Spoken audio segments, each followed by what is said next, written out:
കന്നിമാസം 5-ാം തീയതി വന്നെത്തി. അന്ന് ഒരു ചാറ്റൽ മഴയുള്ള ദിവസമായിരുന്നു. പ്രകൃതി കണ്ണുനീർ പൊഴിച്ച് നിശ്ചേഷ്ടയായി നിന്നു. ഉച്ചയായപ്പോഴേക്കും മാനം ശരത്കാലത്തേതുപോലെ നല്ലവണ്ണം തെളിഞ്ഞു.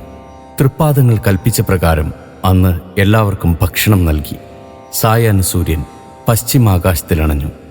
തത്സമയം ഗുരുദേവ ശിഷ്യനായ മാമ്പലം വിദ്യാനന്ദ സ്വാമികൾ തൃപ്പാദ സന്നിധിയിൽ യോഗവാസിഷ്ടം ജീവൻ മുക്തി പ്രകരണം വായിച്ചുകൊണ്ടിരിക്കുകയായിരുന്നു. സമയം ഏതാണ്ട് 3:15 മണിയോടടുത്തു. നമുക്ക് നല്ല ശാന്തി അനുഭവപ്പെടുന്നു എന്നരുളി ഗുരു കിടക്കയിൽ എഴുന്നേറ്റിരിക്കുവാനൊരുങ്ങി. തൃപ്പാദ ശിഷ്യനായ അച്യുതാനന്ദ സ്വാമികൾ ആ ദിവ്യകളേബരത്തെ താങ്ങിപ്പിടിച്ചു. അപ്പോൾ ശരീരം പത്മാസനത്തിൽ ബന്ധിച്ചിരുന്നു. 1928 സെപ്റ്റംബർ 20 കന്നി 5 ശുക്ലഷഷ്ടി വ്യാഴാഴ്ച ഉച്ചകഴിഞ്ഞ് 3:30. ശിവഗിരി വൈദിക മഠത്തിലെ കിടക്കയിൽ ബ്രഹ്മചൈതന്യ സ്വരൂപനായിരിക്കുന്ന ആ മഹാഗുരുവിൻ്റെ തിരുസന്നിധിയിലുണ്ടായിരുന്ന തൃപ്പാദ ശിഷ്യന്മാർ ഉപനിഷത് സാരസർവസ്വമായ ദൈവദശകം ആലാപനം ചെയ്തു തുടങ്ങി.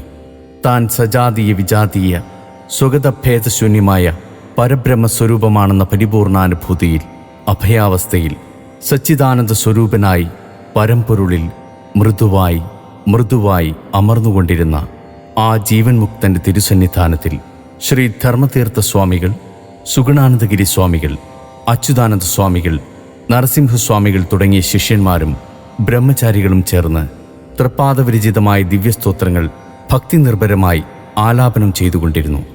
സാന്ദ്രവും ദിവ്യവുമായ നിർവാണത്തിൻ്റെ സാന്ദ്രസുന്ദരമായ പ്രശാന്തി എങ്ങും നിറഞ്ഞു വ്യാപിക്കവേ ആഴമേറും നിന്മഹസാം ആഴിയിൽ ഞങ്ങളാകവേ ആഴണം വാഴണം നിത്യം വാഴണം വാഴണം സുഖം എന്ന ഏകലോക കാരുണ്യം പ്രവചിച്ച ഭഗവാൻ ശ്രീനാരായണ പരമഹംസദേവന്റെ തൃക്കണ്ണുകൾ സാവധാനമടഞ്ഞു.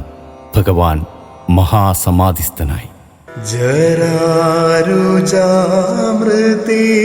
ഭയമേഴാ ശുദ്ധ യശോ നിർവാണത്തെ അടങ്ങ സദ്ഗുരുനാഥ